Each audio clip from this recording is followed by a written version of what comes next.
So we made it into the airport. I'm in the queue for check-in. Me and my bags, somehow wheeling all through these. You have to pay for trolleys these days. Who knew that that was a thing?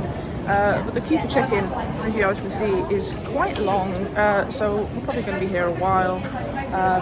I don't know if you saw my video yesterday, but they emailed me and said that my flight was an hour different.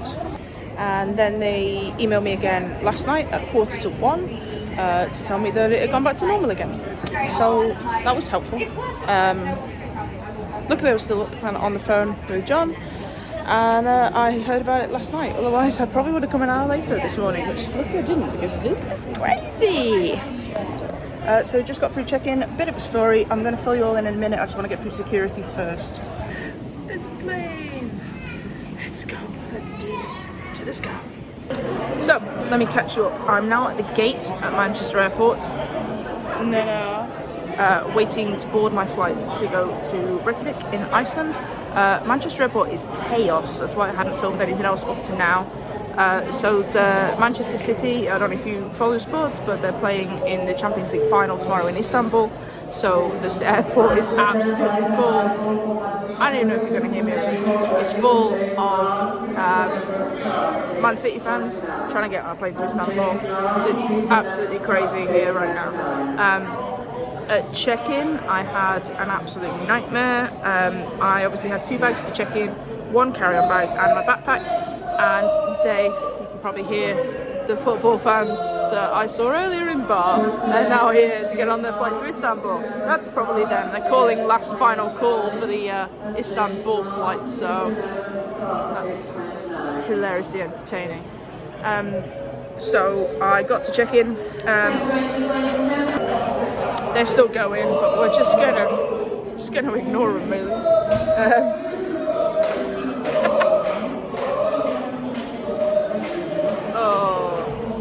Yeah, I hope now after I post this that they've lost, and then that's really funny.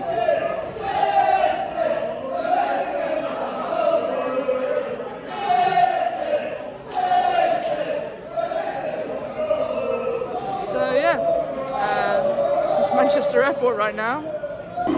Totally distracted by these guys that keep making noise, and then someone keeps shushing them, and then they make noise again. They're all getting on the plane now, so they should be gone fairly soon.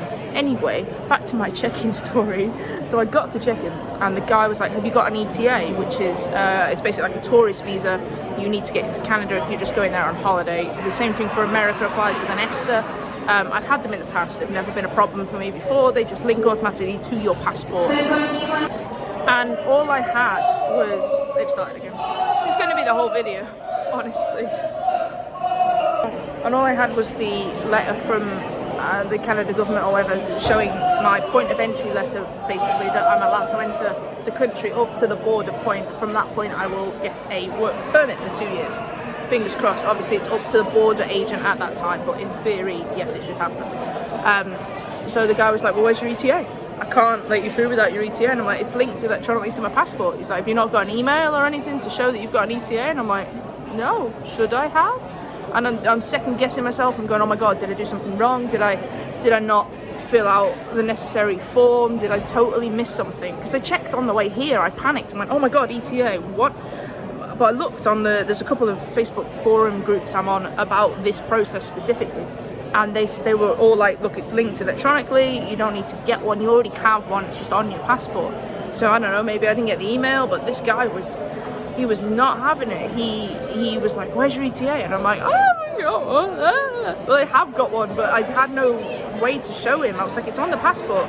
And I showed him the document that says you have an ETA, blah, blah, blah, and the ETA number is this. And he was like, I was like, does it not show up? Like, if in my head, if you've got an ETA number, they should be able to link it back to the passport and it should come up on their system, but apparently not on his system. I don't know why, but eventually he relented, which I was glad of. And I checked in my 2 cases. One was, of course, overweight. So you know that whole video we did when we weighed everything? I put extra stuff in this morning, of course, because I had the clothes I slept in, the clothes from yesterday, I had my wash bag, cables and other associated or charging things I had last night, basically. And I weighed it, and one was 27. Win. So that's 4 kilos over, which I mean, there should be an excuse policy that if you're moving countries, you should be allowed, you should get more luggage allowance the longer time you are away. So if you're going away for a week, you're allowed 10 kilos. If you're going away for a month, you're allowed 23. If you're going away for the rest of your life, you're allowed as much as you can physically carry. That's what I think. But it was 27 kilos.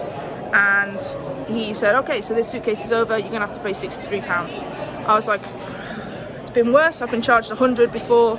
Obviously I've been overweight a few times while traveling back and to from the ships.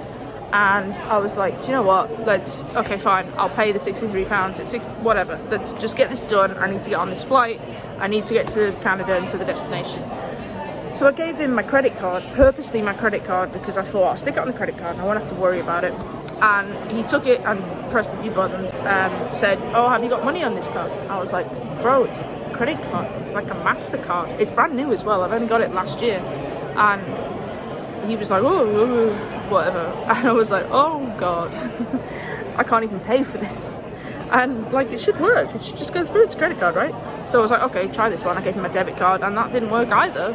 So I assumed there's a problem with his system. So he kind of went, and gave up with the whole thing. So I caught a break and I didn't have to pay the £63 for the check-in, which was fantastic. And he let me through, thank God. So I gathered up all my things, and like I said, it was super busy. Otherwise I would have filmed some of it. It was crazy. I had 3 cases I was trying to deal with. I didn't have a spare hand to hold a phone as well. I need like an assistant. So made it through there, made it through security fairly easy. Obviously I'm sort of well versed in security practices, particularly here at Manchester, coming out of here quite a lot with the ships. And you have to take your laptop out, take the switch out of the case and put all your liquids in a little bag. That was all fine. It was just busy. Obviously there's a lot of football traffic this weekend. It's a weekend in general. It's getting a little bit warmer. School holidays aren't far away. People are jetting off to warmer climes. It's just generally busy. So managed to grab a quick drink from one of the bars in the terminal. I was going to get a Stella, but they were out of Stella, so that was another thing to add to the list. So I had a pint of Mao instead, which is a Spanish beer that I'm actually very fond of. So that kind of all worked out. It was about £7.25 for a pint. Let's not talk about that. And we'll see how much one is in Iceland, because that's absolutely what we're going to do. Because we've got 2 hours in Iceland. Because they've moved my flight and then they put it back again. So now it's back to a 2-hour layover in Iceland. And we'll see what beer we can find. So now just waiting for them. I think they're waiting for all the Istanbul people to leave first, and then they're going to start boarding us, because I can see our gate, it's directly opposite from here.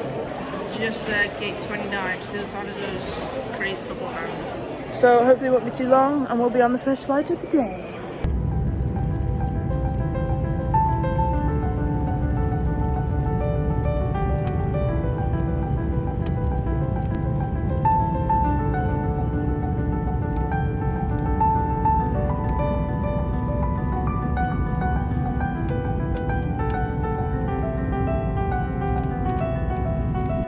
So I have made it to Iceland, to Keflavik Airport, which is effectively Reykjavik, but not Reykjavik, but it's Keflavik.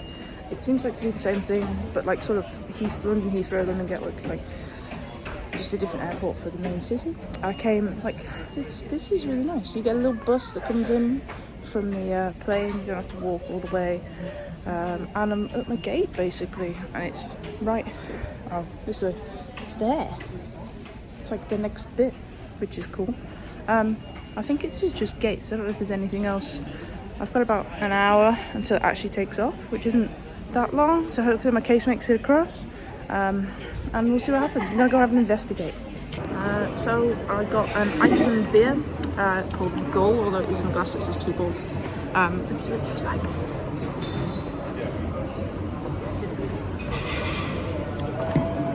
That's nice. I haven't got a whole load of time to drink this because it's 4:05 now and my flight leaves at 5:05. Luckily the gate is literally just around the corner, so I'm gonna have this and go. So I just popped in the souvenir shop looking for a magnet, but how cool are these guys? I really want one, but they're super expensive, but look how cute. Also, loving this. There's a brand of chocolate, Alpha, which do all these flavours. Like, what we've got raspberry, sea salted almonds, sea salt blackened barley, Nicaragua, milk of Nicaragua, cookies and cream, sea salt toffee, caramel, Tanzania, macadamia raspberry, cookies and cream, sea salted toffee, coffee and milk, sea salted almonds, and what? Super choco berry barley nibbly nutty vicious. I'm just gonna put that back. But all the prices are in US dollars, euros, British pounds, and Icelandic krona, which is pretty cool. Put your arm where your nom is. Got busy, guys, real fast. Maybe they're letting us on. That'll be fun. There's no plane, but as I said, we get a bus. So this is our gate. Let's see what's happening.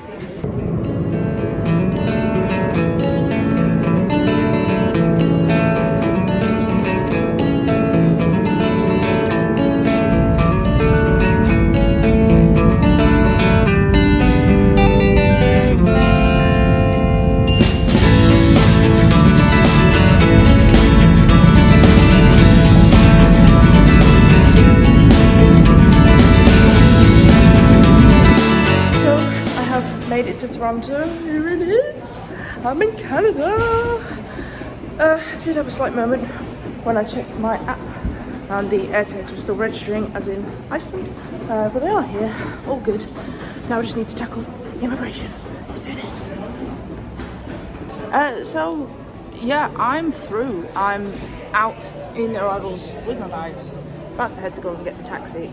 Before I just fill you in. So immigration, I first went and saw. They've got machines that they normally send you through, but for some reason we didn't go through the machines. I don't quite understand why.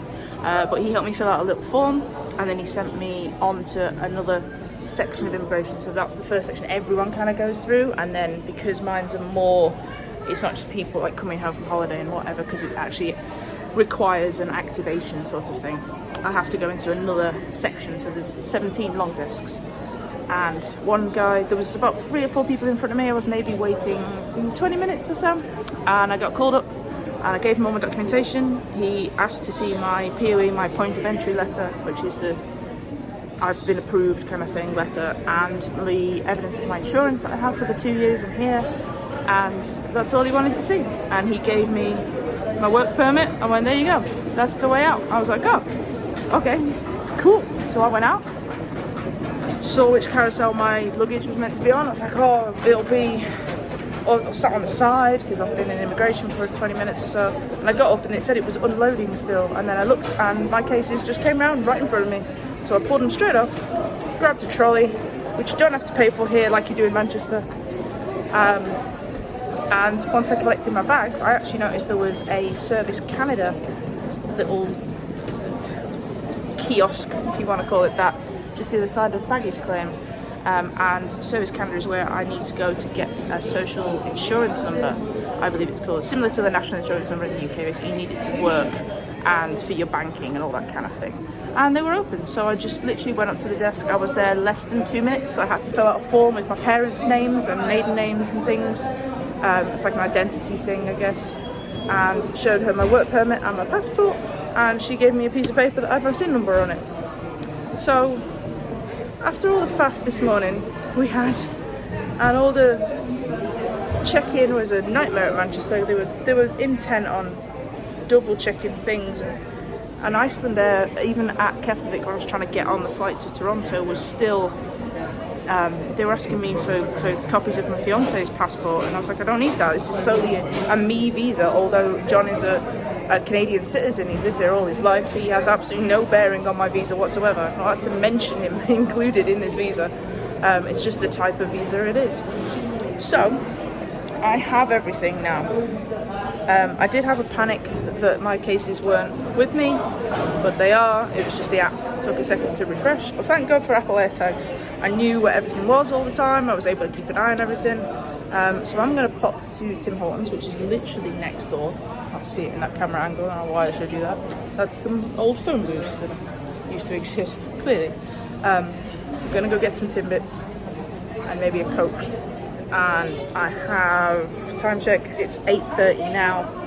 Toronto time, so I have an hour until my taxi to get me to Stratford. I'm hoping he'll turn up a little bit before 9:30. I'm hoping 9:30 is a leaving time.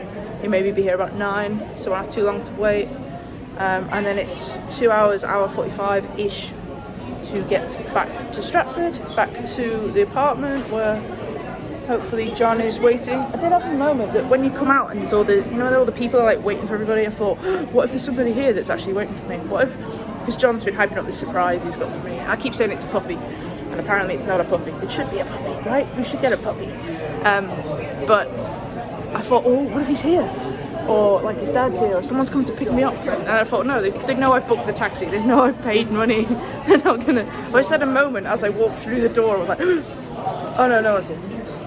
Just had a little split second. So, off to get some Timbits and try and get in a taxi and chill out, because stress, it hasn't sunk in I'm here yet, I don't think. Obviously I've been to this airport before, so everything is kind of familiar, but it's a strange feeling knowing I'm not going home. I obviously have no return flight booked. My work permit's valid for 2 years, my travel insurance is valid for 2 years, my SIN's valid for 2 years. I could go and get a job right now. I've got a bank account to put it in, but you know. So that's me, guys, and I'll try and show you a bit of the car ride, and this has been epic today. Yeah, we'll see how that goes. Let's go get some Timbits. Let me know that the first place I went on arriving into Canada was Tim Hortons to buy tickets, because they're awesome. And I know you have them in the UK, but they're not the same, guys. You better have some left, or else I'm going to be super annoyed. I also want a Coke, but I don't know if I have. I hope they sell Cokes, because I hate coffee. But I want Timbits, so let's see what they got. So it is a little bit later, but I did make it safely to the house last night, slash apartment, slash we're not quite sure what we're calling it yet. I did have a couple of little surprises. I had this lovely balloon that says welcome home, and a banner that says welcome home, and even got some flowers, and there was a Domino's that we ate some of last night, because Domino's is like 2 doors that way, so we did eat some last night, but we're gonna have the rest now. We're just reheating it. Had quite a busy day today. We did a lot of unpacking, so I haven't really been filming very much. We walked into town, had some breakfast out, which was lovely, and walked up to Walmart, bought some groceries and some little bits that I did need. But at some point I will do a lovely tour of the house once it's not chaos and suitcases absolutely everywhere. But for now, we're going to eat our Domino's pizza. We're going to watch the new Super Mario film and enjoy our evening. And yeah, I hope you enjoyed the video of me traveling to get to Canada. And remember to like the videos and comment and subscribe to the channel, because you get all the notifications that way. Okay, love you all. Bye bye.